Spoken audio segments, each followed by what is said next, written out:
Hello, everyone. It's your girl Leslie. Just here to talk a little bit about my cancer journey. In May of 2020, I was diagnosed with invasive ductal carcinoma. It was stage 3, grade 3, and it had went to into my lymph nodes. So, invasive ductal carcinoma, for those of you who do not know, it starts in the milk duct of the breast, um, and when it becomes invasive, means that it has now come out of the ducts and has invaded the tissue of the breast. So, I had stage 3, grade 3, in my left breast, and it was estrogen and progesterone positive, which means that my breast cancer um, was fed through my hormones, and it was HERS2 negative. Um, and so I went through several. I went from being a very healthy person, meaning I did not have any sicknesses, I did not have any diseases, I was not diagnosed with anything, I was not taking any medication. I went to the doctors once a year for my yearly physical and exams, but I was not um, sick, whereas like I didn't get like the flu often. I had small common colds throughout the year, or once or twice a year, and that was the extent of it. So I was not in the emergency room often, was not in the doctor's offices often, or anything like that. I lived a very healthy life. And so, oh, for those of you, I burned my hand making some herbal tea, and it spilled out. But other than just the yearly physical, yearly gynecological exam, I did not have any type of medical issues. I had just turned in 2020. I'm 47 right now, so I had just turned 43, and it was time for me to have a yearly mammogram. And I went and had my first ever yearly mammogram, and the mammogram did not find anything. It did not detect anything. It actually cleared my left breast, and they wanted to do a follow up on the right breast because they just saw dense tissue. So, maybe about a week or two after my mammogram is when my breast started to change. It had like um, the little dimples like on an orange.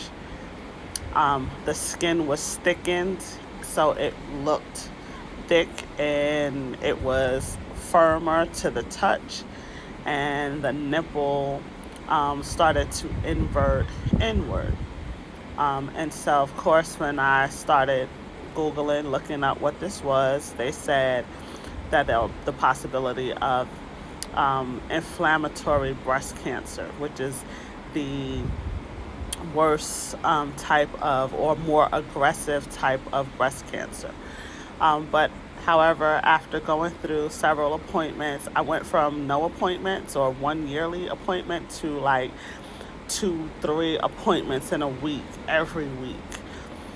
So once I finished all of the scans and the full body scan, the bone scans, and MRIs, and all of that information, and all of that, those exams, came out that there was no inflammation or any, I did not have inflammatory breast cancer.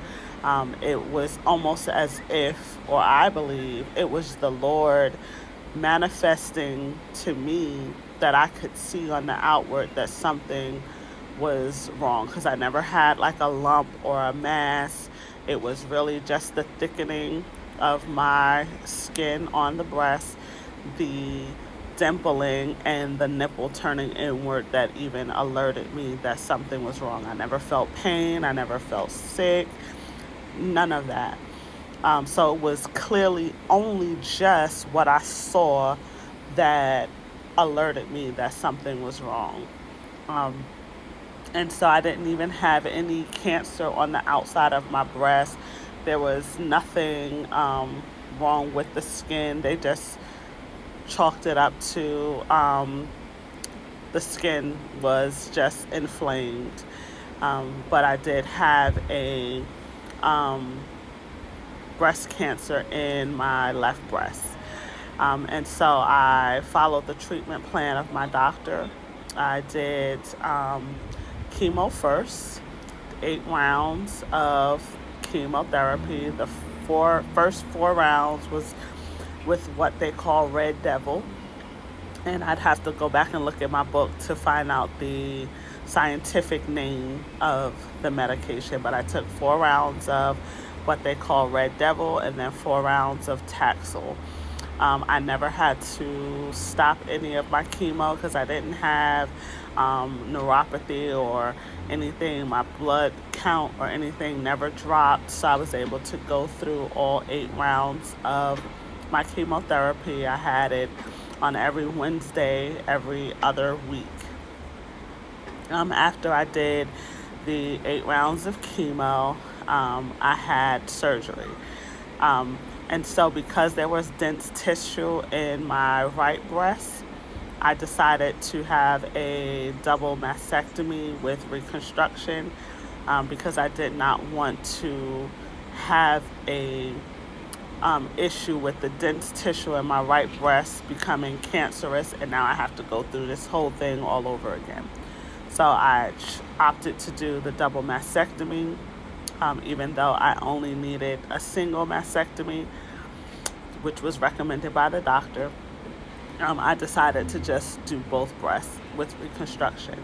After my surgery, I had to do 30 rounds of radiation, and with radiation, you go every day for 30 days for radiation. And so I would put on aloe vera gel, Aquaphor. Um,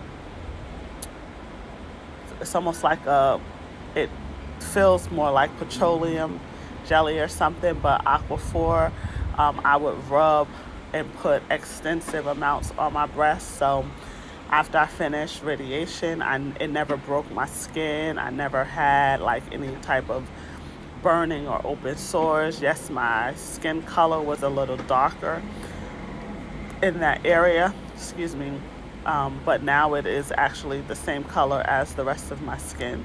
So it completely healed and turned itself back to the original color.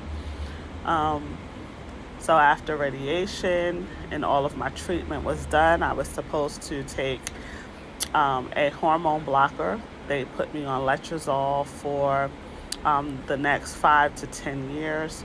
And it gave me like a 40% chance with the letrozole of the cancer not returning again. Because with breast cancer, it can metastasize and it could come back in different parts of the body, the brain, the lungs, the bones.